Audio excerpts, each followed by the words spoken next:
Entonces nos veríamos directamente a las 6 de la tarde para la entrega del proyecto. Y por más que todo también porque ahora estamos retrasados y vamos a avanzar en lo que es el tema, ¿no? Tenemos que avanzar con el proyecto también.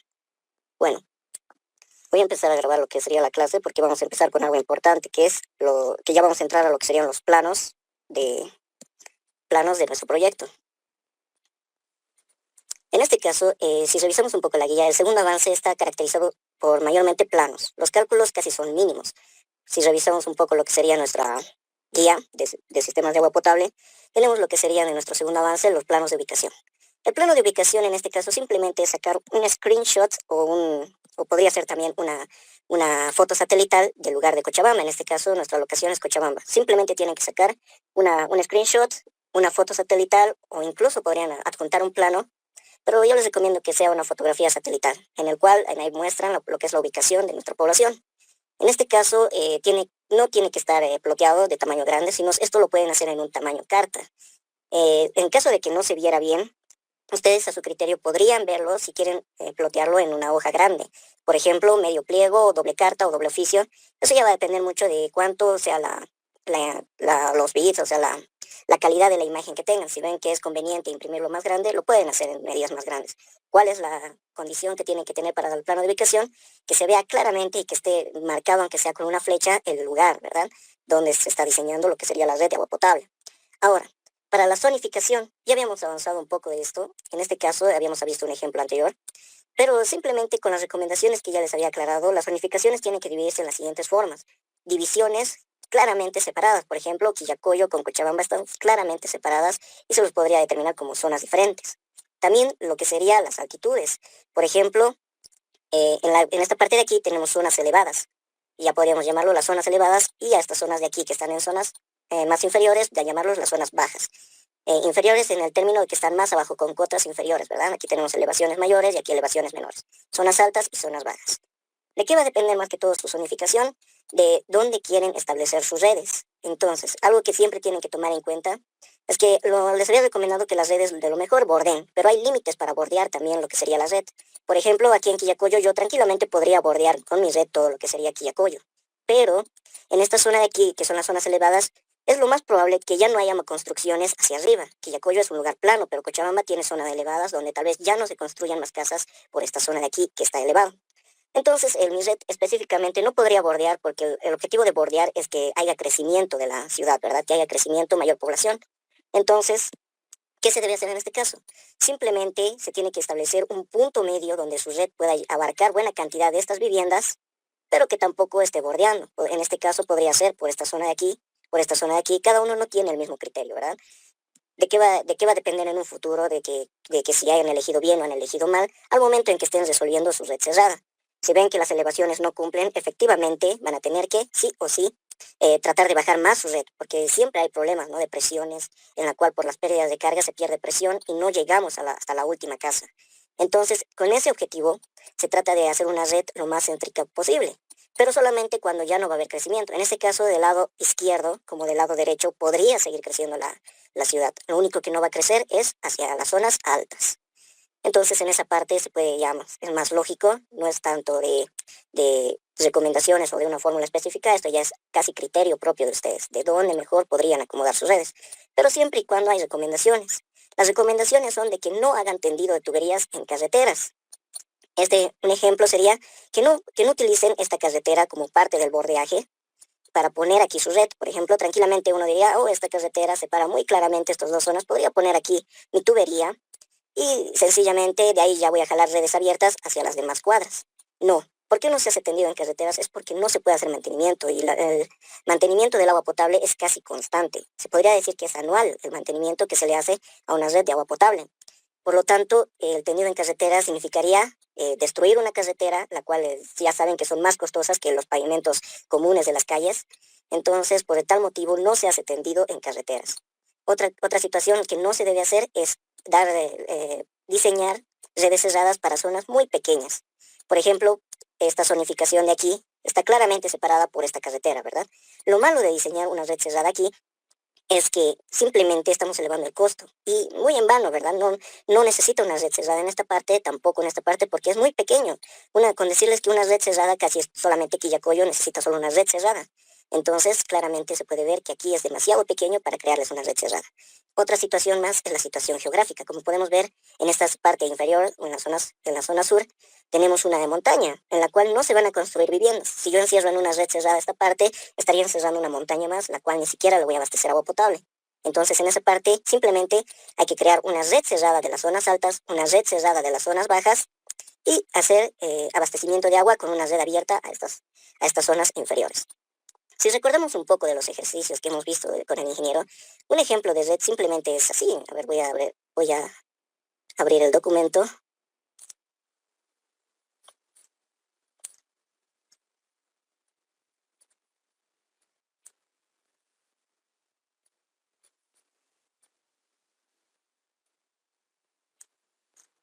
Aquí está. Ya, comparto pantalla y les muestro. Ya. Un ejemplo sería los típicos exámenes que tenemos siempre con el ingeniero de redes abiertas, ¿verdad? En este caso, cuando tenemos una red cerrada, no se les representa en total con todas sus ramificaciones. Simplemente se lo ve así, de esta forma, ¿verdad? O de esta forma o de esta forma, porque las redes abiertas o las ramificaciones salen de estos nodos donde se entrecruzan, o entre medio de las tuberías.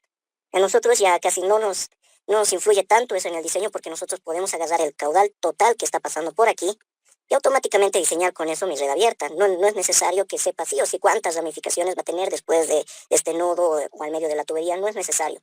Siempre y cuando diseñe y abastezca el caudal que va a consumir esa red, entonces estaría diseñando con los datos que necesito simplemente. Entonces es así como se ve en esta parte, ¿verdad? Necesitamos también ver esa parte en la cual nosotros tampoco en la red cerrada va a influir que nuestras redes abiertas o ramificaciones lleguen hasta estas zonas. Simplemente necesito aclarar o calcular exactamente cuál va a ser el caudal de consumo. En este caso, no se puede hacer tendido en carreteras, pero se puede atravesar una tubería, sí se puede atravesar carreteras con tuberías. Eh, para aclarar un poco más, tendido significa que yo en todo este largo ponga mi tubería, a lo largo de toda esta carretera ponga mi tuberías. Eso sería el tendido. Atravesar simplemente es cruzar con mi tubería, ¿verdad? Simplemente hacer un cruce. En este caso podría establecer que mi red está así y así, y estoy cruzando, verdaderamente estoy intersectando la carretera, pero no estoy haciendo un tendido a lo largo de toda la carretera. ¿Por qué se puede hacer un entrecruce? Porque ya han debido ver anteriormente, o tal vez al ir en una carretera han visto las famosas alcantarillas. Muy a la derecha o a la izquierda se puede ver a veces cañerías, las cuales simplemente están cruzando la carretera. Esos son los cruces, los cuales simplemente se protege con hormigón la tubería y tal como si fuera una alcantarilla, atraviesa lo que sería la carretera normalmente. En este caso sería la subcapa la que estaría perforando, ¿verdad? Porque se entierra la tubería a por lo menos 2 metros. Entonces, eso sería parte de las recomendaciones para poder crear sus redes. Si revisamos un poco más lo que sería nuestra guía, en este caso, nos dice que el trazado de la red de distribución nos dice trazar las redes de distribución de agua potable y determinar las cotas de los nodos. En este caso, para que ustedes vean dónde sea conveniente poner nodos, simplemente tienen que considerar lo siguiente. ¿Qué parte están encerrando? Por ejemplo, si yo encierro este lado de aquí, lo voy a encerrar directamente con un polígono. Pero ustedes tienen que hacerlo un poco más adaptado a lo que sería la geometría de su zona. Por ejemplo, si digamos yo establezco que voy a atravesar con una tubería así a lo largo de toda mi red, entonces voy a determinar primero, necesito una que atraviese aquí una tubería verdaderamente. Imagínense que esta tubería está rodeando todas estas partes de aquí, ya. Y luego yo voy a establecer que voy a poner a partir de aquí, de todo el largo de estas tuberías, lo que serían las redes abiertas, ¿verdad? Los nodos que van a empezar a salir. Entonces, cuando yo establezca cuando yo establezca por dónde van a ser mis salidas de las redes abiertas o de los nodos para poder salir a lo que sería mi red, a mi zona de donde yo quiero abastecer el agua potable, ese lugar directamente ya llega a ser un nodo. Ojo que estos nodos no simplemente pueden ser simplemente una conexión directa a una casa, sino que estos nodos en realidad aclaran que son redes abiertas distribuyendo el agua potable a lo largo de todas nuestras redes. Y especificando más claramente, imagínense que tengo una red abierta así y de aquí todavía va a salir más ramificaciones. Entonces, por cada ramificación que salga para poder abastecer a mi zona, eso se va a considerar un nodo. Y ese nodo específicamente ya va a entrar a parte de nuestro cálculo. Por lo tanto, esta red, cualquier lugar, ramificación que se haga, entonces es considerado un nodo. Pero ahora, ¿cómo evitar que yo tenga 20, 30 nodos? Más que todo depende de cómo ustedes distribuyan. Por ejemplo, con este nodo ya podría a distribuir toda esta zona de aquí. Con esta tubería que está intersectando podría abastecer todas las zonas intermedias que no está abasteciendo esta red abierta. Por ejemplo, yo voy a llegar hasta aquí y con esta red intermedia puedo abastecer esta parte de aquí. No es necesario también que se hagan unos 20, 30 divisiones así. Por ejemplo, de aquí saliendo aquí, llegando hasta el otro lado de la red, de aquí llegando hasta aquí, de aquí llegando hasta la otra intersección de la red, etcétera, y tratando de acaparar con la red cerrada todo lo que sería la zonificación. No es necesario. Les recomiendo que máximo hagan dos divisiones. Si van a hacer dos divisiones, máximo tengan dos divisiones en la red. ¿Por qué? Porque simplemente con una división ya están obteniendo lo que sería aproximadamente una matriz de 8 por 8 con una división. Con dos divisiones están aumentando a 12 por 12. Con cuatro van a llegar a 15 por 15. Con 6 se llega a 24 por 24. Las relaciones por 4. Entonces, imagínense resolver una matriz de 24 por 24. Nosotros no lo necesitamos. Mayormente, incluso el ingeniero utiliza redes que no tienen más de dos divisiones. En este ejemplo se puede ver que simplemente ha utilizado una red de una sola división, ¿verdad? Entonces, eso es lo que también tienen que tratar de ver para poder así evitar lo que serían evitar largos cálculos o evitar que estén haciendo de más. Ya bueno.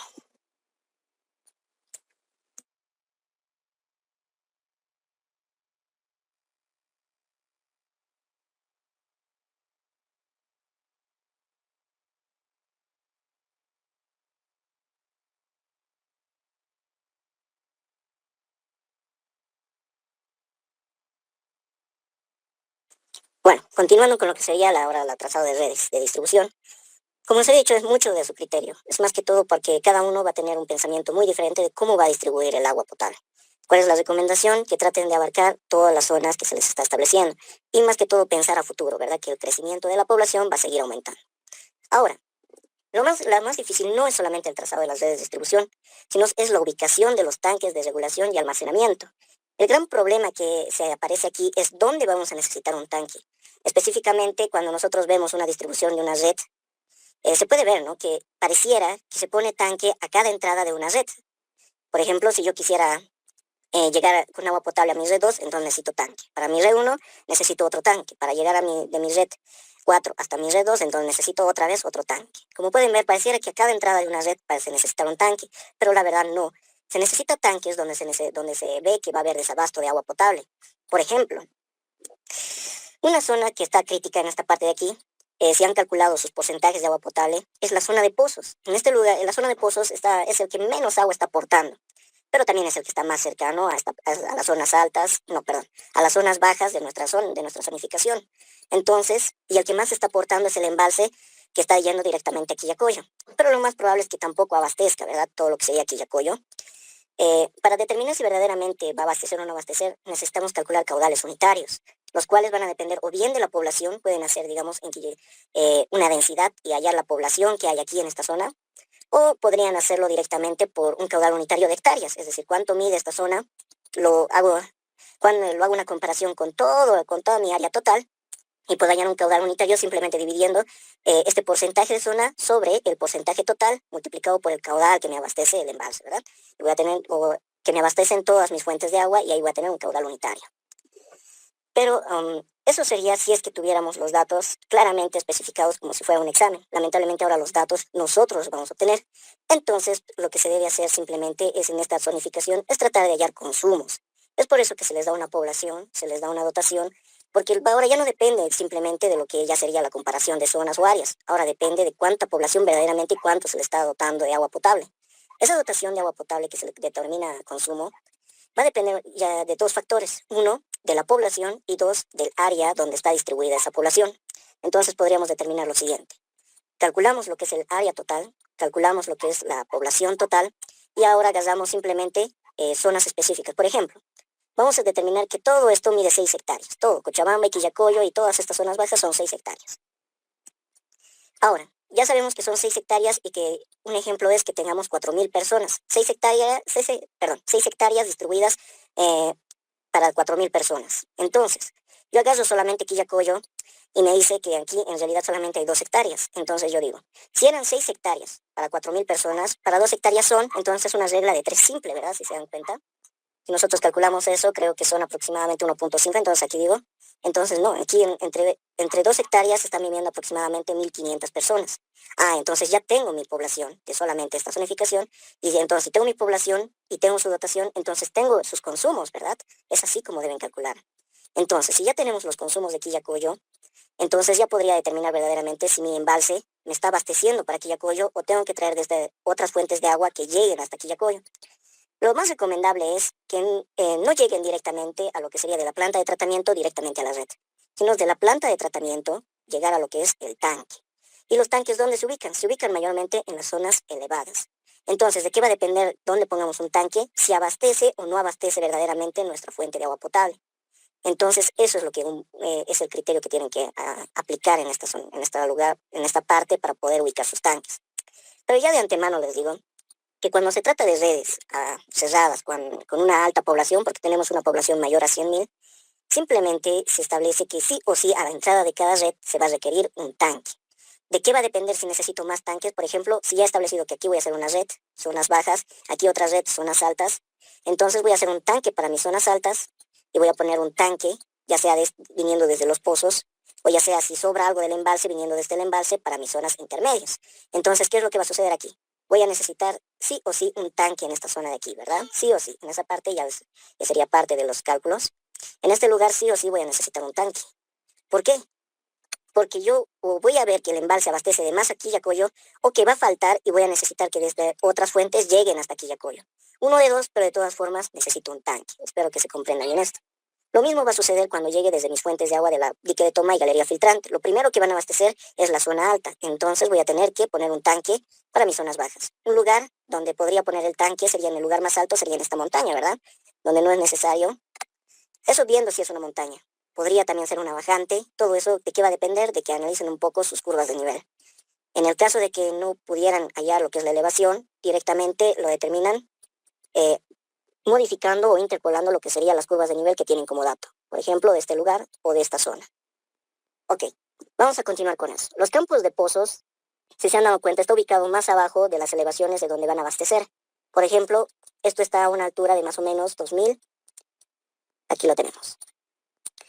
De 2970. Ahora, desde la zona de aquí puedo establecer, un ejemplo. Me van a disculpar esta parte, creo que estas son bajadas. Otro lugar también que podría ser un buen lugar para poner un tanque, que es un lugar alto, sería lo que sería nuestro cerro de Papá Turpuna. Yo directamente aquí podría poner un tanque y hacer por bombeo desde mi campo de pozos. Y de este tanque ya despreocuparme de lo que sería el consumo variable que tienen mayormente las redes y directamente abastecer desde este pozo de aquí, ¿verdad? Que está a 3.077 metros.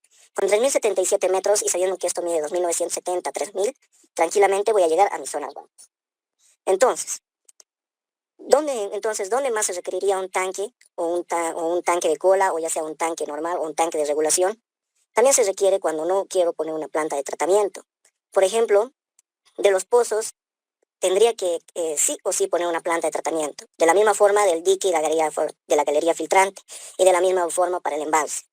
Entonces, si yo ya tengo una planta de tratamiento del embalse y otra planta de tratamiento para el dique de toma y la galería filtrante, poner uno más tal vez encarecería lo que sería el proyecto, ¿verdad? Entonces, ¿qué se debe hacer en esta parte? Simplemente se tiene que establecer lo siguiente. Para poder determinar o para poder omitir una planta de tratamiento, yo puedo poner un tanque, ya que los tanques tienen clorificadores, tranquilamente estaría cumpliendo con lo que me pide. Estoy purificando el agua, estoy descontaminando y estoy volviéndolo agua potable directamente en el tanque. No necesito ya una planta de tratamiento. Entonces también es una forma de establecer dónde voy a necesitar un tanque de regulación o un tanque de agua potable. Entonces, ya habíamos aclarado. Sí o sí se necesita cuando vean que una red va a quedar desabastecida. Por ejemplo, si Quillacollo va a estar sobreabastecida o desabastecida, entonces de todas formas necesito ahí un tanque. Se pone tanques para omitir plantas de tratamiento. Por ejemplo, el campo de pozos no quiero una planta de tratamiento ahí. Entonces directamente pongo un tanque en una zona elevada. Como va a ser por bombeo, directamente podría ponerlo en la zona más elevada que estaría en este cerro de Papaturpuna, ¿verdad? Ahora, ¿dónde más se pone tanques? Donde veamos que hay pero demasiada densidad de población. ¿Y dónde vemos eso? Vemos tanto en Quillacollo como va a ser la zona de la zona o la red de zonas altas.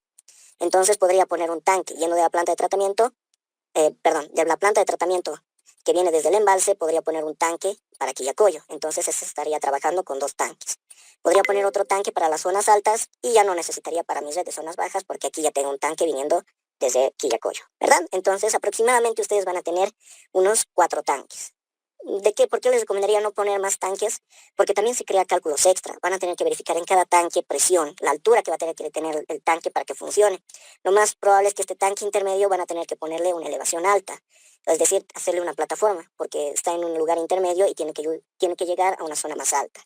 Entonces, no lo olviden, aproximadamente son 4 tanques los que van a necesitar, no más, y van a tener cuidado mucho en la verificación de las alturas piezométricas de los tanques. Tiene que cumplir. No pueden poner un tanque y decir directamente, ya he puesto un tanque, por lo tanto ya está regulando el caudal en esta zona. No, si no cumple con lo que es la altura, tal vez el tanque ni esté trabajando y tal vez haya sido inservible poner el tanque ahí. Entonces, eso es lo que tienen que ver antes de poner un tanque de agua potable. De todos modos, el ingeniero, y esto también está en la norma boliviana, pueden verlo a partir de la página 60, tanques de regulación y almacenamiento. Pero en este caso estamos trabajando más que todo con lo que serían los planos. En ahí te muestra todo lo que es el diseño, te muestra lo que es el modo de empleo, modo de ensamblaje. Por lo tanto, nosotros ahora solamente necesitamos saber dónde necesitamos tanques. Pero ya les estoy dando ayuda, necesitan un tanque aquí, donde dice exactamente en Colcapirúa. Necesitan otro tanque en esta comunidad Montecato. Necesitan un tanque en la zona más elevada de lo que sería Estancia Carpa.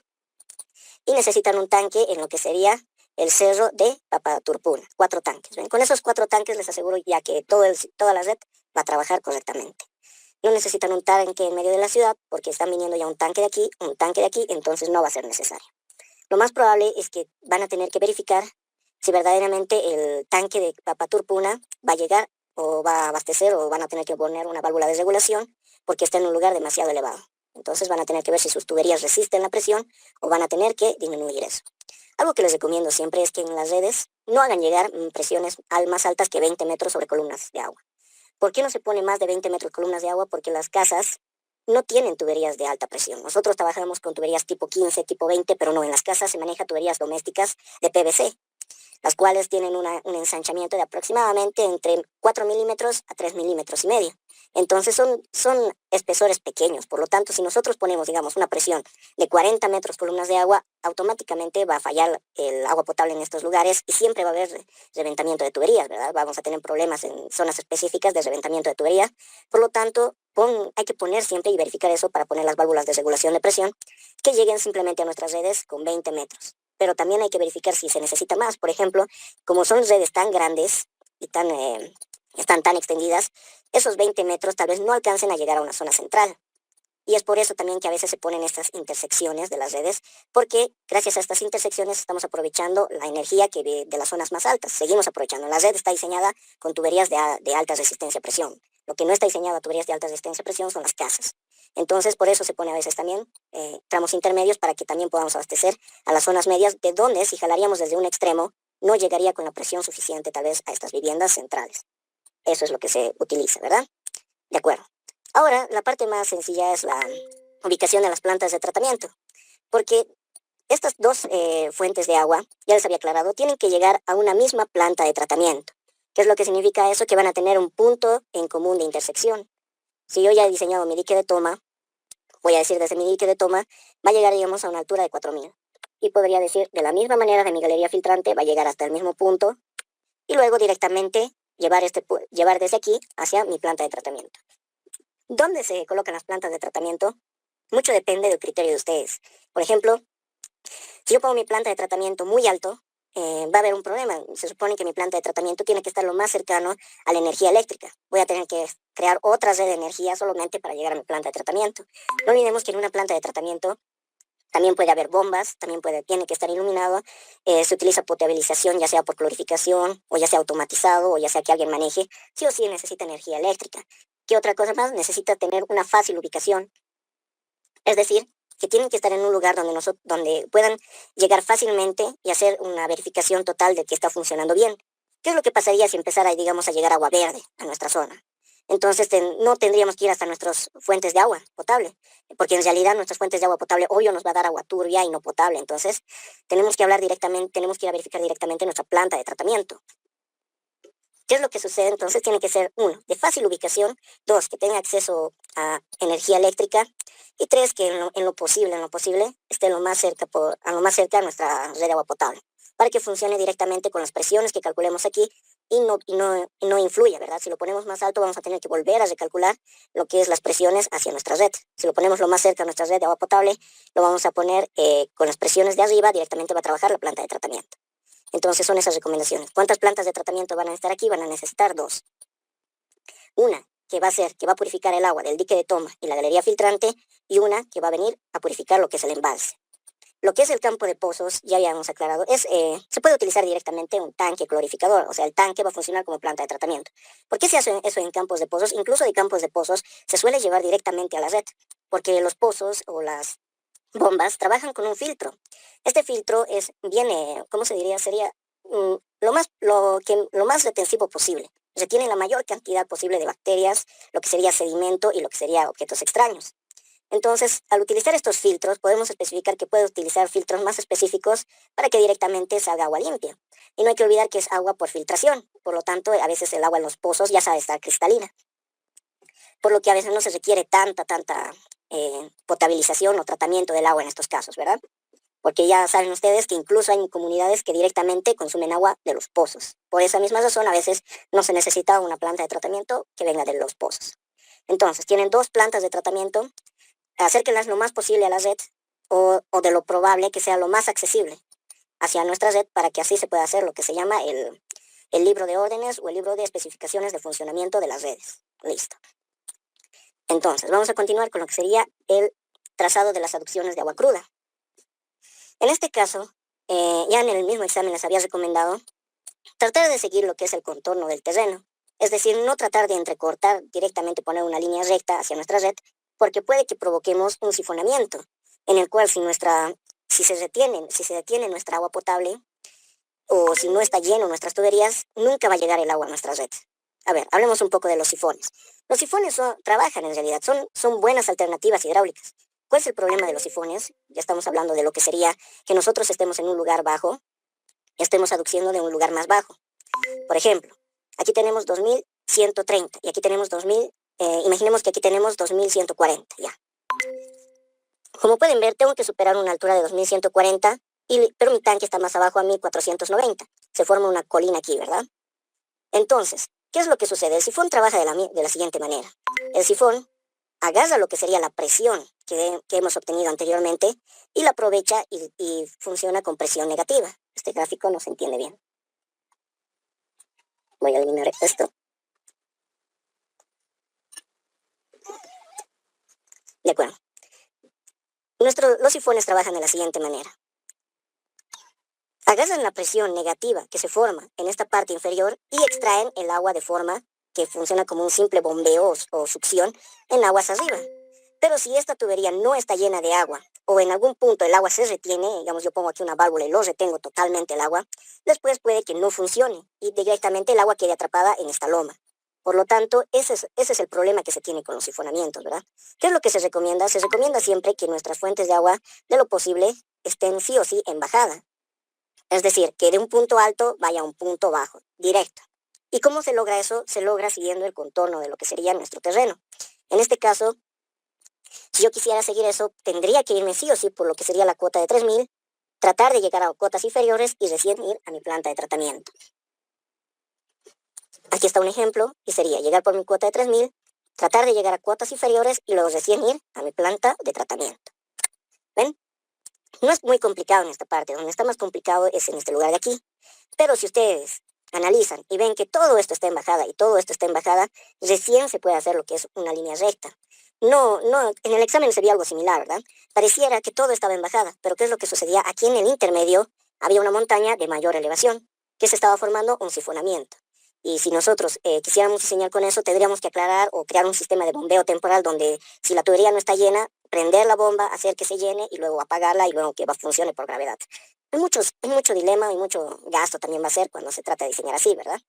Entonces, esa es la forma en que tienen que hacer las aducciones. Tratar de seguir el contorno de lo que sería de nuestro terreno y llegar hasta nuestra red, y de lo posible o de lo recomendable simplemente crear esta situación: un lugar alto y un lugar bajo. y listo. No crear curvas intermedias, como por ejemplo teníamos el ejemplo aquí, crear curvas intermedias. También hay otros casos donde también se forman curvas bajas, curvas altas y nuevamente curvas bajas. ¿Cuál es el problema con esto? A ver, voy a eliminar esto nuevamente. Hay una situación donde se crean curvas altas, curvas bajas, curvas altas y nuevamente curvas bajas. ¿Qué es lo que sucede aquí? Pese que nuestro punto de aquí esté más alto, imagínense que esta parte estaba más elevada, está más alto, hay pérdidas de carga, las cuales podrían hacer que nuestra línea de intersección atraviese esta loma. Directamente nuestra línea de energías nos podría dar de esta forma, nos podría dar así, ¿verdad? ¿Qué es lo que significa eso? Que directamente el agua se ha retenido aquí. No hay más explicación. Ni siquiera se forma un sistema de sifonamiento porque este lugar está abajo, pero tampoco está tan abajo. Entonces directamente aquí se dice, no, aquí se retuvo el agua. Se aumentan los diámetros y tal vez logren una presión. Pero ¿qué es lo que va a suceder cuando ustedes tengan caudales pequeños? A menores caudales, perdón, caudales mayores, es decir, a caudales máximos. Por más que su tubería lo hayan hecho crecer, tal vez nuevamente cree pérdidas de carga y ya otra vez tengan que volver a ensanchar los diámetros. Pero les había dicho, pero también va a haber un punto, como han diseñado con la velocidad igual a 1, va a haber un punto donde sus velocidades van a ser muy pequeñas, menores a 0,6. Y si su velocidad es menor a 0,6, tengan por seguro que su tubería está trabajando a tubería semivacía o tubería no llena, como una alcantarilla estuviera trabajando su tubería. Y una cualidad de las alcantarillas es que no importa cuánta elevación le des aquí, hay un punto donde se llenan y se retienen totalmente. Se le llama lo que llamamos el resalto hidráulico. Eso es lo que se ve en lo que es las tuberías, ¿verdad? Cuando llegan aguas de arriba, muy arriba, pero hay una elevación, entonces se crea un resalto hidráulico creando presiones muy, muy excesivas. Tal vez logre superar esta loma, pero esas presiones excesivas ya nos van a hacer fallar nuestras tuberías. Entonces, traten de evitar esta situación y traten de evitar esta situación, que todo sea en bajada, de un punto alto a un punto bajo. Listo, directamente.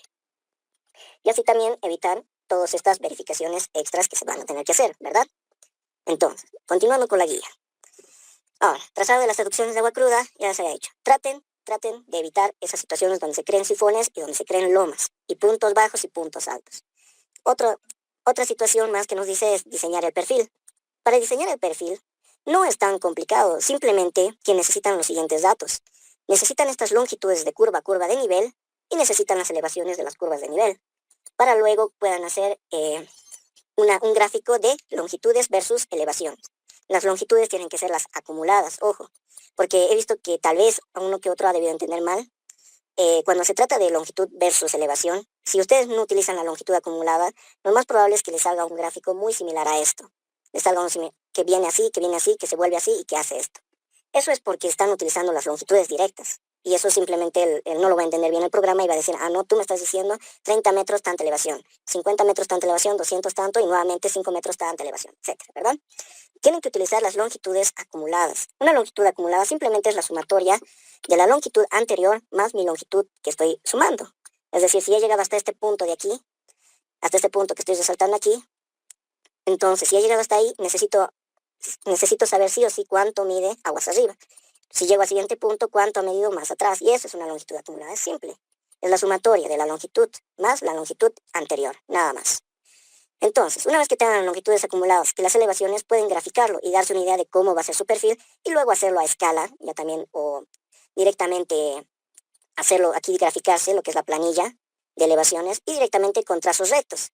Lo más probable es que en el Excel tengan trazos curvos, pero ustedes pueden trabajar con trazos rectos, no va a haber ningún problema, porque de todos modos, cuando nosotros trabajamos en el terreno, lo vemos todo como si fuera una tubería recta. Por más que se curve, por más que esté así adaptándose a las ondulaciones del terreno, lo vemos como una tubería recta para poder calcular las pérdidas de carga, ¿verdad? Si fuera el caso de curvas, tendríamos que analizar pérdidas por curva, pérdidas por accesorio curvas, por empalmes, pérdidas por accesorios de bajada y subida.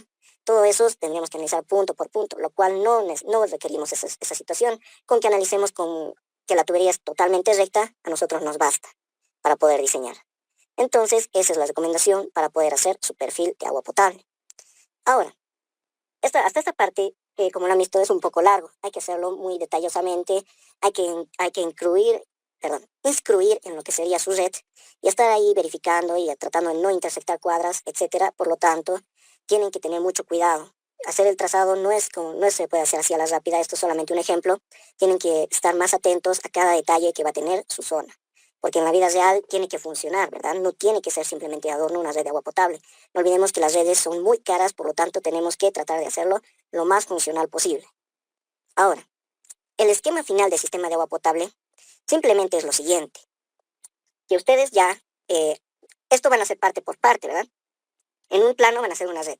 En otro plano van a hacer la zonificación, en otro plano van a ubicar tanques, en otro plano van a unir los tanques con las redes y también las fuentes de agua potable con las plantas de tratamiento y las plantas de tratamiento con las redes. Y el esquema final que les quede de todo eso, sin contar lo que es la zonificación, tienen que tenerlo ya en un plano. Como había dicho antes, en diferentes planos se va a hacer lo que aquí hemos aclarado. Todo esto lo que hemos dicho, mira. Para zonificación es un plano, para trazado de red de distribución es otro plano, ubicación de los tanques de regulación y almacenamiento es otro plano, ubicación de las plantas de tratamiento, otro plano. Estos dos ya tal vez sean más simples, sus planitos, pero traten de resaltarlos siempre, para que no se les pierda. Con una circunferencia o con un color más vivo, sus tanques y sus plantas sus plantas de tratamiento resáltenlos, para que no se les pierda o para que más que todo, al momento de presentar este plano, se pueda notar que verdaderamente han ubicado esos dos, ¿verdad? El trazado de las aducciones de agua crudo, lo mismo, va a ser un plano diferente. ¿Qué es lo que deberían conservar del plano anterior? Las plantas de tratamiento y los tanques y las redes, nada más. Y su esquema final va a ser todo eso unido. Listo, eso sería su esquema final. A ver, en esta parte también quería aclarar el tamaño del plano. El tamaño del plano no siempre tiene que ser toda una hoja, ¿verdad? Una hoja completa, un plano. No. Les recomiendo, ya que van a plotear por lo menos en un pliego, que aquí se tracen, vean cuál es el más conveniente. Por ejemplo, yo digo, lo más conveniente para mí es trazar una hoja y que me entren dos planos. Listo, digamos que yo he trazado mi hoja a escala, ojo que es una escala mayoritaria, y me digo, ahí está. Aquí pongo mi cajetín y aquí claramente entran dos planos. Listo. Si yo quisiera economizar más, entonces puedo hacer entrar 4 planos en una sola hoja. ¿De qué va a depender todo eso? En la escala que ustedes elijan. Lo que les recomiendo para que no estén tanto con dolor de cabeza eligiendo una escala es que hagan eso, grafíquense la hoja que van a usar y según la hoja que les salga,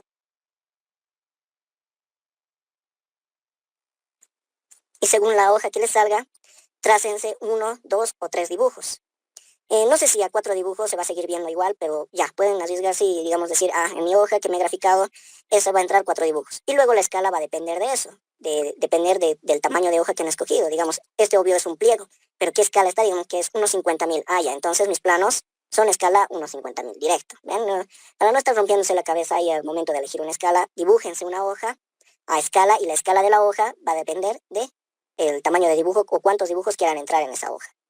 Eso es todo. Si su hoja le sale que mide 843 centímetros en este lado, pero en el dibujo les ha salido 8.430, ya, es una escala 1/10.000, están mis planos. Listo. La escala de la hoja va a ser la escala del dibujo, directo. Entonces, eso es un pequeño consejo que les doy para que no pierdan tanto tiempo al momento de elegir o traten de tener un tamaño considerable al momento de elegir su escala. Ahora, vamos a entrar ahora sí a lo que serían los cálculos que son del segundo avance. En este caso ya entraríamos al balance hidráulico y coeficientes de modulación. Ya antes ya habíamos visto un poco de lo que son el balance hidráulico y los coeficientes de modulación, ¿verdad?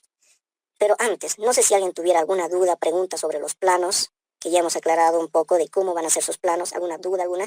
Como ya les había dicho, las recomendaciones de la zonificación, que es el más difícil, porque ese no se puede hacer tanto a criterio, y por eso se les he mandado recomendaciones. Ese es el único que tiene para recomendaciones. El resto, ya les había aclarado, es casi mucho a su propio criterio de ustedes. Ya les he ayudado con lo que sería ubicación de los tanques de regulación y almacenamiento. Ustedes deciden si lo ponen sí o sí en esa montaña, si encuentran otra montaña más elevada donde se adapte mejor, pero necesitan mínimo 4 tanques. Para la ubicación de las plantas de tratamiento solo necesitan 2. Ya les he dicho que de la zona de pozos va a ir directamente su tanque, va a ser su planta de tratamiento. Para el trazado de las aducciones, sigan el contorno de los terrenos para evitar lomas o evitar sifones y que todo sea subida y bajada. De lo más recomendable siempre, ¿verdad? El trazado de las aducciones de agua cruda que sea subida y bajada. Y el esquema final simplemente es unir todo eso solo sin zonificación. Nada más. Ahora, ¿alguno tiene alguna duda, pregunta sobre lo que sería planos? Bueno, entonces vamos a continuar.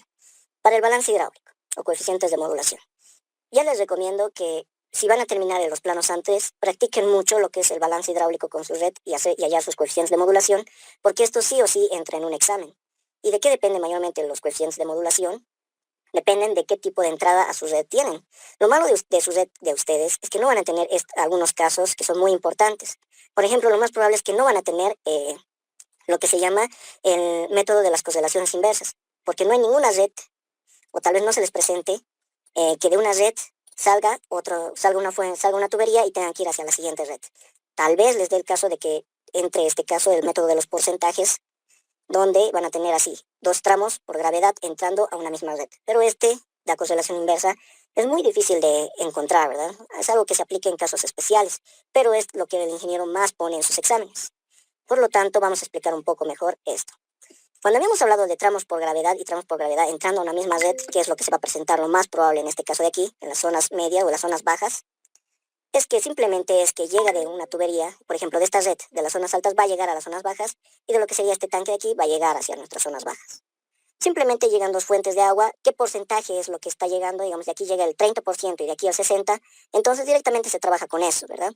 Con todos mis caudales variables, simplemente digo, del lado izquierdo llega el 30 y del lado derecho llega el 40. Y listo, y con eso trabajo todo. Y eso es lo que refleja la fórmula, que simplemente es un porcentaje, que es el caudal medio del tramo por gravedad 1, dividido entre el caudal medio del consumo, todo esto multiplicado por el caudal horario del consumo. Luego, cuando quieras saber del lado derecho, simplemente hago una diferencia, porque si este era un porcentaje, el resto se supone que debería cumplir el otro porcentaje. Entonces, esta parte es así de simple de manejar. Como les había dicho, simplemente se aplica cuando llega aquí está, por ejemplo, ¿no? Cuando llega de un tanque, y aquí podría ser un tanque y una red, no hay problema. Incluso podrían ser dos redes llegando a esta red. Entonces se aplica la misma fórmula. El siguiente caso es que tengamos un tramo por bombeo.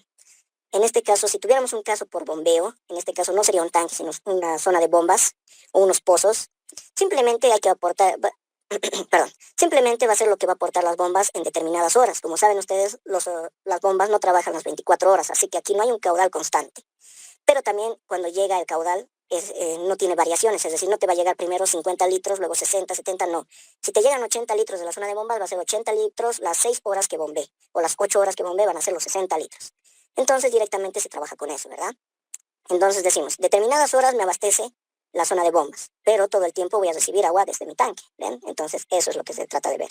Esto lo vamos a ver mejor mañana, cuando resolvamos un ejercicio. ¿Y por qué es más complicado lo que sería el método de la correlación inversa? Es complicado en el siguiente punto, en el cual, si nuestra red ya tiene un consumo determinado, digamos, nuestra red necesita para funcionar sí o sí 80 litros por segundo. Pero ¿qué es lo que va a suceder? Que en una determinada hora no solo va a necesitar 80 litros, va a pedir solamente, digamos, 45 litros por segundo. Pero va a haber también un punto pico máximo, digamos, al mediodía, donde ya también va a usar 100 litros por segundo. El promedio es 80, pero hay puntos donde utiliza 45 y hay puntos donde utiliza 100. ¿Qué es lo que sucede? De aquí solamente, de esta fuente de agua, siempre va a venir una fuente constante de caudal. Por lo tanto, estas variaciones lo va a tener que resolver el tanque. Y cuando el tanque esté abasteciendo de agua, va a haber puntos donde va a necesitar aportar no solamente 80, más digamos que la red trabaja con 20 litros. Vamos a decir que este trabaja con 20 litros por segundo. Como caudal medio, ojo, no como caudal horario. Digamos, va a haber puntos donde simplemente va a abastecer 100 litros por segundo el tanque. Pero va a haber puntos también donde va a tener que abastecer menos, como por ejemplo 65 litros por segundo. Pero también va a tener que abastecer luego 120 litros por segundo. Estas variaciones, que se llama volumen de regulación, va a depender mucho de cómo hemos diseñado este tanque. Si lo hemos diseñado bien, por más que haya estas variaciones de volumen, jamás va a faltarle agua a nuestro tanque. Pero si no diseñamos bien, va a haber un punto donde nuestro tanque ya va a estar súper lleno, ya no se va a llenar más, pero pero cuando esté abasteciendo, por haberse llenado antes de lo que tenía que llenarse, se va a vaciar y va a haber puntos donde ya no va a haber agua para abastecer los 120 litros que necesitan nuestras dos redes, ¿verdad? Para poder solucionar ese problema, se presenta otro problema más, en el cual, si de aquí venía 100 litros por segundo, esto va a consumir un determinado caudal y luego lo va a llevar al siguiente tanque, que depende de la red 4, ¿verdad? Si nuestra red 4 consume poco, se va a llenar más rápido. Y cuando consume más, automáticamente aquí va a llegar menos caudal. Y que llegue aquí más o menos caudal va a perjudicar mucho a la red 2. Por lo tanto, las correlaciones inversas son muy, pero muy complejas en ese sentido, en el cual tenemos que hacer llegar un determinado caudal y abastecer un determinado caudal, pero todo el tiempo está variando, porque nuestro consumo al mediodía es diferente, este consumo de mediodía es muy diferente a nuestro consumo, digamos, a las 3 de la madrugada. Entonces, dependiendo de eso, es lo que nos solucionamos nosotros analizando el método de la correlación inversa.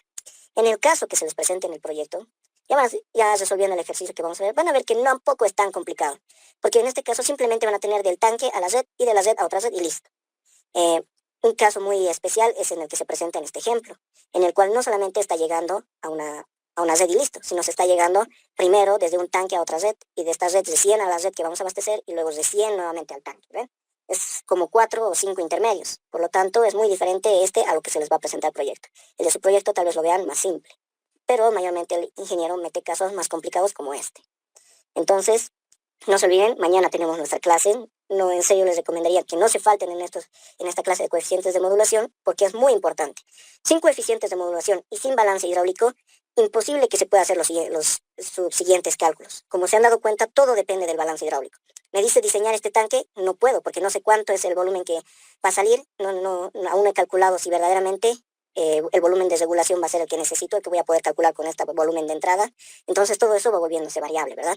Entonces, sin coeficientes de modulación no puedo diseñar ni tanques ni redes. Y el segundo parcial es tanques y redes. Por lo tanto, por favor, no falten a la clase de mañana que vamos a resolver por lo menos un ejercicio muy complicado para poder entender mucho mejor este tema. Ahora, los tanques de regulación o tanques de modulación. Como antes habíamos dicho, no es la fuente de agua quien arregla el problema de los caudales variables que tienen nuestras redes, sino es el tanque directamente. Es el tanque quien regula estos volúmenes tan variables para que nunca quedemos desabastecidos en nuestras redes. Y si también nuestras redes consumen menos, entonces se pueda recargar nuestro tanque. Para poder hacer esa relación de llenado y vaciado, se utiliza lo que se llaman no coeficientes, los volúmenes de aporte y consumo, para poder luego calcular el coeficiente del tanque. ¿Para qué necesitamos estos volúmenes de aporte y consumo? Para poder hallar el volumen de regulación. Por ejemplo, ¿qué volumen debería almacenar este tanque? Para que nunca quede desabastecido por estas dos redes, se determina con las siguientes consideraciones. Uno, para tener un caso uno en el cual tenemos un caudal constante de entrada y un caudal variable de salida, que es lo más típico, ¿verdad? En el cual tenemos un tanque con una fuente de agua, el embalse, y una salida de dos redes. Este sería el caudal constante del embalse y los caudales variables serían de las redes, quienes a determinadas horas consumen más y a otras horas consumen menos. Entonces, en esa parte, si tenemos un volumen constante, entonces eso significa que en todas las horas, por ejemplo, a las 3 de la mañana, a las 6 de la mañana, a las mediodía, a las 2 de la tarde, siempre está abasteciendo el mismo caudal. Para calcular el volumen simplemente es 7.2 por el caudal de aporte, ya que todo es constante, ¿verdad? Todo es, digamos, si es 80 litros, al mediodía, a la medianoche, a las 3 de la mañana, todo va a ser 80, 80, 80, 80 litros y calculamos el volumen simplemente multiplicando por 7.2. Este 7.2 simplemente es conversión, nada más. Por ejemplo, nuestro caudal de aporte está en metros cúbicos por segundo. En este caso, el caudal aquí, este caudal de aporte, tienen que introducirlo a la fórmula en litros. Esto tiene que estar en litros por segundo. Esa parte, por favor, no se van a olvidar, litros por segundo. Entonces, tengo litros por segundo, necesito el volumen que me va a dar en un día, entonces simplemente convierte 7200 dividido entre 1000, 7.2 por el caudal, y eso me da en metros cúbicos directamente, por día. Pero como nosotros ya estamos analizando los coeficientes K1 en todo un día, entonces no es necesario poner metros cúbicos por día, simplemente metros cúbicos. Lo mismo pasa con el caudal de consumo, pero en este caso el caudal de consumo, debido a que es variable, es decir, que en una determinada hora me podría dar 50 litros, en otra determinada 30, y otra más todavía 100 litros, entonces vamos a tener diferentes volúmenes, ¿verdad? Entonces, para calcular el volumen de unos caudales variables, simplemente se hace lo siguiente. Se multiplica 3.6, todo esto, se le multiplica lo que sería el caudal, aquí se dice, ¿no? El caudal anterior, que digamos era de 50 litros, más mi caudal que estoy analizando, en este caso estaría analizando los 30 litros. Y ese sería mi volumen, 288 metros cúbicos. Lo mismo aquí. Si quiero analizar el siguiente volumen, entonces nuevamente digo 3.6 multiplicado, ojo, tiene que estar en litros por segundo, mi caudal anterior más, voy a abrir paréntesis, perdón, mi caudal anterior más mi caudal que estoy analizando, y eso sería mi volumen en metros cúbicos. Como pueden ver, no es tan complicado calcular estos volúmenes. Simplemente se hace una tabla y se calcula de esta forma lo que serían los volúmenes. No es necesario analizar uno por uno porque pueden hacer la tabla y analizarlo todo de golpe, ¿verdad?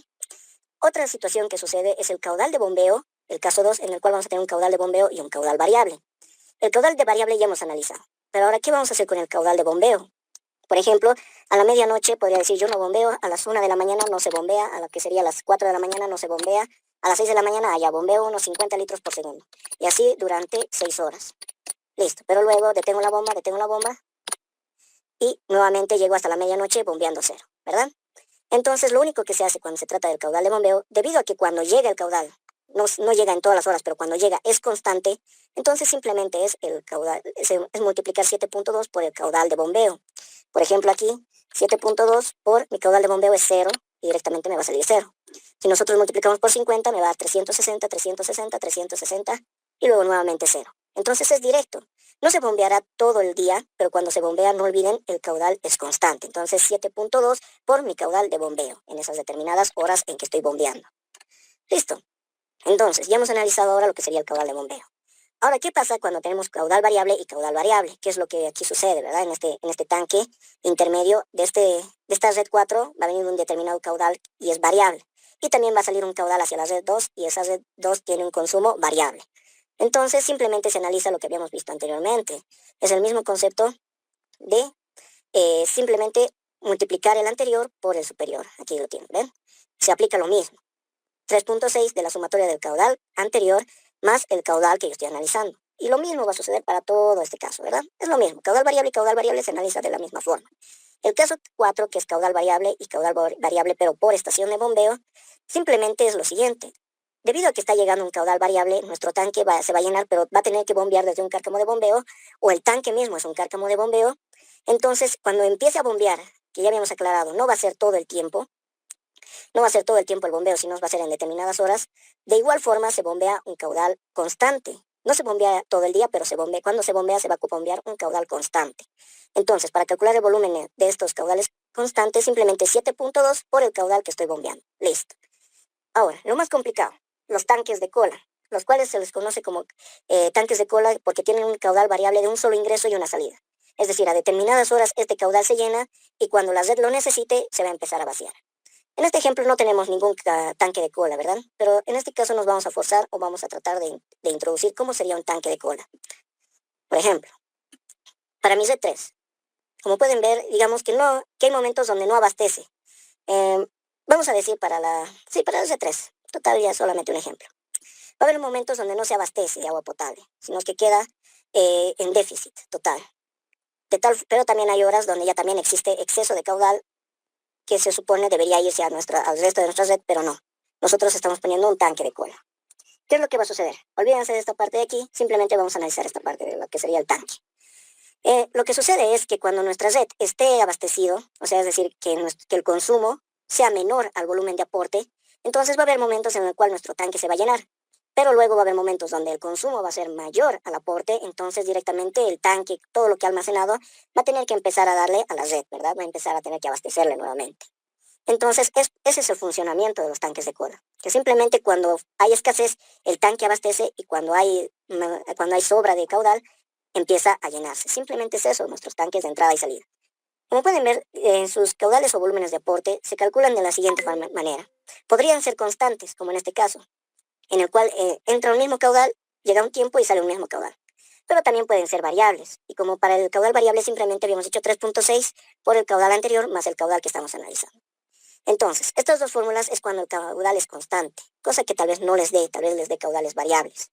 Por lo tanto, o bien aplican estas dos fórmulas, o bien van a tener que aplicar también lo que serían caudales variables, ¿verdad? Como por ejemplo un volumen de aporte para un caudal variable y un caudal de consumo igualmente de un caudal variable. Aquí vamos a cambiarlo por consumo. Entonces, en estos tanques de cola se presentan los dos casos, en el cual vamos a tener caudales constantes y caudales variables. Ahora, para poder calcular el volumen de regulación, simplemente se aplica la siguiente fórmula.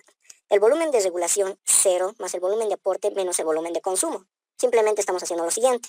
Estamos restándole al volumen de aporte nuestro volumen de consumo y lo que quede va a ser el volumen de regulación, ¿verdad? Lo que mejor se explica cuando se trata de un tanque de cola.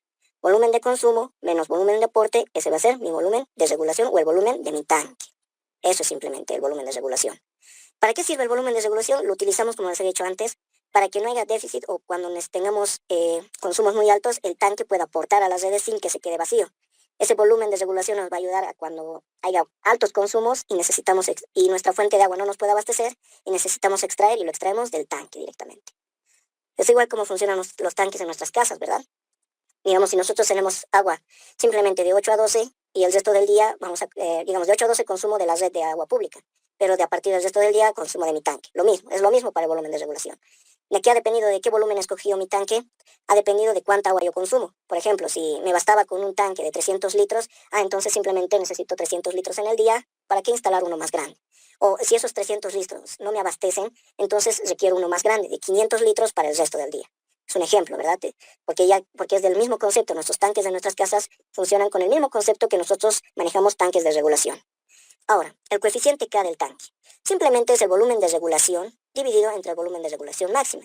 Como pueden ver, el volumen de regulación vamos a obtener para cada uno de los puntos, para cada una de las horas. Por ejemplo, para las 3 de la mañana vamos a tener diferente volumen en el tanque. Para las 6 de la mañana lo mismo. Tal vez sean los volúmenes más altos que vamos a tener en nuestro tanque, porque al mediodía lo más probable es que nuestro tanque se quede casi vacío.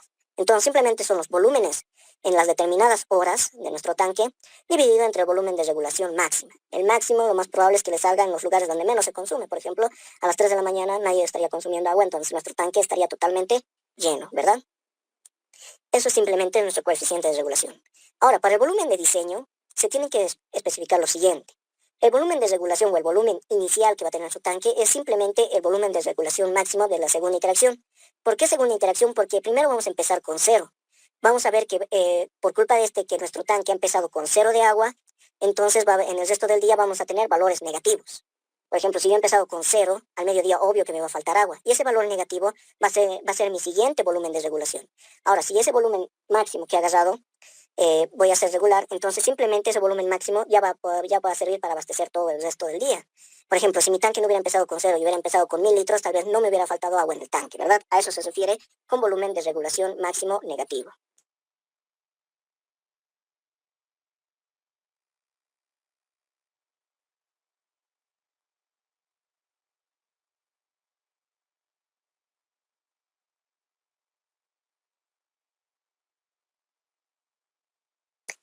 Bueno, continuando.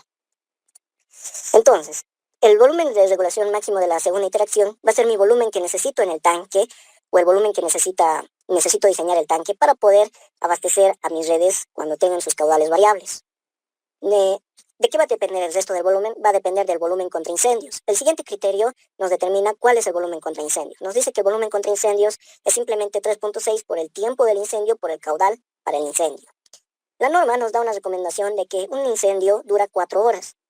Y este caudal de 16 litros por segundo viene de lo que sería un estudio en el cual se ha establecido que se necesita consumir este caudal para apagar un incendio, o es el promedio que utilizan los bomberos en caudal para apagar un incendio. Entonces, estos dos datos serían constantes, ¿verdad? Para sus cálculos. Este caudal contra incendios, ustedes pueden variarlo según la población. Se varía según la población. Esa tabla se encuentra mayormente, se los da el ingeniero. Les sugiero mucho que trabajen con esa tabla que está en función a la densidad de población. Por ejemplo, creo que 16 litros por segundo es para poblaciones entre 20.000 a 40.000. 18 litros por segundo para mayores a 40.000. Y entonces, si ustedes tienen poblaciones mayores a lo que es 40.000, o obvio que tienen mayores poblaciones de 100.000 para arriba, entonces lo más probable es que necesiten 21 o 22 litros por segundo para incendios. Esto depende de las tablas del ingeniero. Ojo, esas tablas mañana yo les voy a hacer llegar. Si en caso de que aún no les ha dado el ingeniero, mañana les haría llegar. Ahora, el volumen contra fallas. Simplemente nos dice que es 3.6 por el tiempo de falla por el caudal medio de aporte. El caudal medio de aporte simplemente es el caudal medio de entrada, ¿verdad? Hacia nuestro tanque. Este caudal medio mayormente a veces suele ser variable, constante, pero si nosotros sacamos un promedio, ese promedio de entrada hacia nuestro tanque va a ser lo que sería nuestro caudal medio de aporte. Ahora, el tiempo en que dura una falla. Normalmente el tiempo de las fallas se suele considerar igual que el tiempo contra incendios, de 4 horas. Es decir, que nosotros vamos a necesitar 4 horas para reparar esa fuga, esa falla que se ha formado en el tanque. ¿Qué les recomiendo? Que esto traten de sacar de la normativa. La normativa nos da un rango. Nos dice entre 2 a 6 horas. Yo utilizo 4 horas porque es el punto medio, ¿verdad? Pero ustedes pueden utilizar el punto crítico de 6 horas o el punto mínimo de 2 horas. ¿De qué va a depender eso? Mayormente de su criterio de ustedes o simplemente de su análisis de cómo quisieran trabajar con su tanque. Por ejemplo, si les sale un tanque demasiado excesivo con este volumen contra fallas en 4 horas, pueden disminuir el tiempo y tratar de amortiguar un poco el precio del tanque, ¿verdad? Entonces simplemente eso ya va a depender un poco de su criterio propio de ustedes, siempre y cuando tengan que aclararlo. Es decir, yo he utilizado 2 horas porque mi volumen era excesivo y voy a especificar que en 2 horas me basta para poder reparar una falla en mi tanque directamente. Ahora, para el volumen del agua. El volumen del agua, como pueden ver, simplemente es la sumatoria del volumen de regulación más la sumatoria del volumen contra incendios más la sumatoria del volumen contra fallas. Este volumen total que vamos a hallar, con ese volumen vamos a dimensionar nuestro tanque. Ahora, para dimensionar los tanques, hay un problema, en el cual nosotros no tenemos ni una medida inicial. Entonces se utiliza lo que se llama los puntos de tanque los puntos de máxima eficiencia hidráulica, puntos críticos de diseño.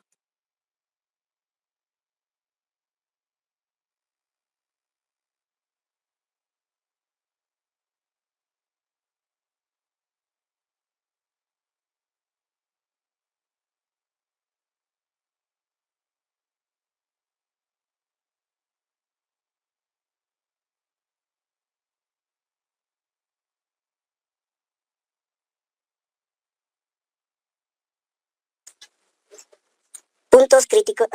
Vamos, disculpa, lo desactivo mi agua. A ver, de nuevo. Los puntos críticos de diseño simplemente son medidas iniciales que se les da como recomendación para que empiecen a diseñar. En este ejemplo, para los tanques cilíndricos, la altura se determina como la raíz cúbica de 4 veces el volumen dividido entre pi. La normativa también nos dice 5 octavos de la raíz cúbica del volumen.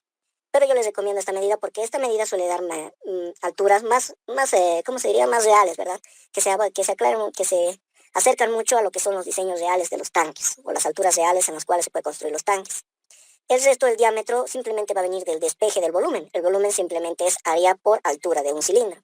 Entonces, el área de una circunferencia lo conocemos, es pi por diámetro al cuadrado dividido entre 4. La altura va a ser esta fórmula. Entonces, de ese volumen puedo despejar el diámetro tranquilamente. La altura ya he hallado y puedo despejar el diámetro. Para tanques rectangulares es más complicado porque nuestros tanques tienen 3 medidas. Tienen una altura, una base y una longitud. La norma nos recomienda que utilicemos como altura 2/3 de la raíz cúbica del volumen. Esta altura ya directamente ya va a ser un dato inicial, ¿verdad? Va a ser un dato que vamos a calcular. Y luego, para poder despejar lo que sería nuestra base, vamos a tener que hacerlo trabajar con la longitud. Entonces vamos a tener que despejar de la fórmula de volumen, que simplemente es altura por longitud por base, sustituimos longitud por 2 veces la base y ya vamos a tener nuestra base, ¿verdad? Y luego sustituyendo vamos a tener la longitud. Como pueden ver, estas fórmulas son demasiado empíricas, por lo tanto les va a dar valores con muchos decimales o valores directamente muy alejados a valores reales. Por ejemplo, les podría dar 13,33333. Ahora, ¿qué hacer cuando les da ese tipo de valores? Ustedes se tienen que acercar a valores enteros. No siempre ser valores enteros todos, porque no se olviden que ya tenemos un volumen de diseño que está especificado aquí, que es en función del volumen de regulación, volumen contra incendios y volumen contra fallas. Entonces, cuando ustedes escojan, y siempre hagan esto, cuando ustedes van a hacer alguna adaptación de una medida calculada a una medida real o una medida entera, que por lo menos ya sea lo más cercano o lo más aproximado a lo que estaban, de donde han partido. Entonces, esa parte, por favor, no se me olviden. Siempre llegar al volumen de donde ustedes están partiendo. Y si hay que hacer algunas modificaciones a los cálculos que han hecho, no queda de otra más que hacerlos. O si se tiene que trabajar con decimales, aunque sea con un decimal o dos, entonces no queda de otra más que trabajar con 2 decimales. ¿Por qué? Porque tenemos que llegar a este volumen de diseño. No tenemos que sobredimensionar nuestro tanque porque eso significaría mayor costo. Ahora, para la altura de diseño, o mayormente la altura de agua, que también como lo conocemos, simplemente se calcula de la siguiente manera. Es simplemente la altura del tanque por el volumen de regulación que hemos calculado. En este caso hemos calculado volumen de regulación como el máximo en la segunda iteración. Todo eso dividido entre el volumen total del tanque que hemos hallado. Volumen total se refiere sumándole lo que sería el volumen de contraincendios y el volumen contra fallas. Entonces, todo eso simplemente se multiplica por el coeficiente horario que hemos hallado. Y ahí vamos a tener lo que sería la cuota del agua. Es decir, en esa determinada hora, a cuánto de cuota está llegando el agua. Cuánto de altura de nuestro tanque está ocupando el agua, ¿verdad? Lo más probable es que les salga a alturas muy inferiores a lo que les ha salido aquí, en lo que han calculado. Pero eso es solo porque son las alturas del agua, no es la altura del tanque. Luego, para calcular la cuota, en lo que sería la cuota de agua, esto simplemente es igual a la elevación de nuestro punto bajo de nuestro tanque más nuestra altura de agua. Ahora, la elevación del punto bajo de nuestra cota de tanque, primero va a depender de ¿qué? De nuestro terreno, ¿verdad? En este caso, nuestra cuota baja va a ser 3077. Si viene del campo de pozos hasta este punto alto, nuestro punto de nuestra cuota baja sería 3077. Dependiendo de cuánto nos salga las cuotas de agua, esas son sus cuotas piezométricas. No es su cuota piezométrica 3077 directamente. Podrían hacer una verificación con esta altura para poder saber hasta dónde llega el agua o si necesita válvulas de regulación, pero su cuota verdadera o cuota piezométrica es esta que están calculando. Cuota de agua, que es la elevación del punto bajo más la altura del agua. Eso, por favor, para cuando hagan los que es las verificaciones y sobre todo las simulaciones, porque tienen que ser con estos datos. No pueden trabajar directamente con la cota del terreno. Si trabajan con la cota del terreno, es como si estuvieran trabajando con un tanque vacío. Entonces, ¿de qué depende la altura del agua? Depende de su coeficiente K, nada más. Y este coeficiente K, como hemos hallado, simplemente haciendo un análisis del volumen en una determinada hora dividido entre el volumen máximo que hemos hallado del tanque, nada más.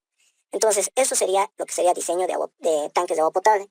Ahora, para diseño de accesorios, simplemente se maneja el mismo concepto de diámetros. Lo que hemos hallado, ¿verdad? Diámetro es igual a la raíz cuadrada de 4 veces el caudal dividido entre pi y asumimos una velocidad igual a 1. Pero también hay otros accesorios de nuestros tanques de agua. Por ejemplo, las válvulas de lo que serían las válvulas de pie, las válvulas de regulación, las válvulas de infiltración, o también llamadas las válvulas de vaciado, y las tuberías de vaciado y las tuberías de consumo. ¿Ven? Entonces todo eso vamos a analizar directamente mañana porque eso es ya aplicativo con números, por lo tanto veríamos mañana. Entonces les recomiendo, chicos, no se falten mañana. Ahorita no puede haber dudas aquí porque lo malo es que esto es solamente conceptos. Mañana se va a presentar las dudas. No falten mañana porque este de coeficientes de modulación, ya les había dicho, es la parte principal del examen. Sin esto no se puede continuar el examen.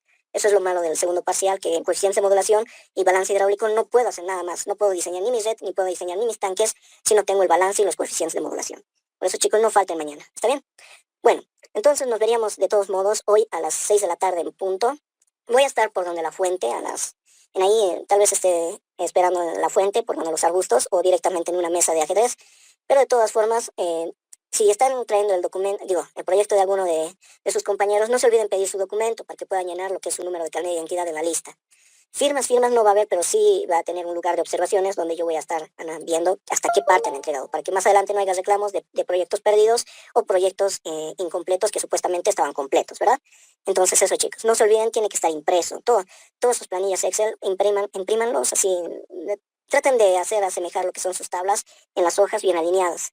Si presentan lo que sería, como a veces lo desordena el Excel, hoja de planillas cortadas, que no están al lado de sus planillas reales, por ejemplo, yo puedo decir, digamos, hago aquí clic en convertir en hojas, aquí esta parte, miren, se va a ir hacia la derecha. Tal vez lo impriman directamente así y esta parte lo pongan al final y listo, ya está. Si no coincide, yo solamente voy a calificar lo que sea visible y esto se descarta porque no va a tener sentido, ¿verdad? Tampoco les recomiendo recortar y colar porque eso va a hacer que su proyecto se vea antiestético. Traten siempre de alinear. No es tan complicado, un poco sí de trabajoso, pero no es tan complicado alinear en una sola hoja, reduciendo lo que serían las tablitas, las celditas, pero traten de hacerlo. Recortar va a quitar la estética y si se ve y presentar de esta forma va a hacer que totalmente esto no se entienda a veces lo que son sus tablas de cálculo. Eso por favor tengan mucho cuidado. Nos veríamos directamente a las 6 de la tarde. Hasta aquí concluimos, compañeros. Que tengan una buena tarde y nos veríamos ya en la tarde. Hasta luego, compañeros.